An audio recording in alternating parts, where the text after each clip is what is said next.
Vou finalizar o tratamento com os concentrados desenvolvidos com blend de ativos, ou seja, diversos ativos em sua composição. Juvebrat Palmevas foi um produto desenvolvido especificamente para a região da área dos olhos, onde tem uma menor circulação, uma pele mais fina e delicada, com tendência a ter bolsas, olheiras, edemas, linhas e rugas.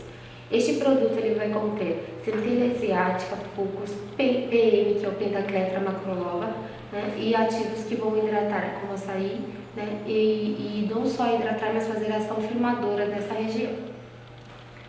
O ideal é que se aplique com o dedo anelar, que é o dedo de menor pressão, uma quantidade mínima,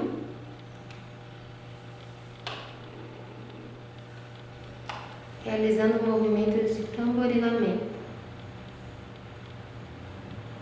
fazendo com que a própria região absorva o produto. Também posso aplicar nessa região superior.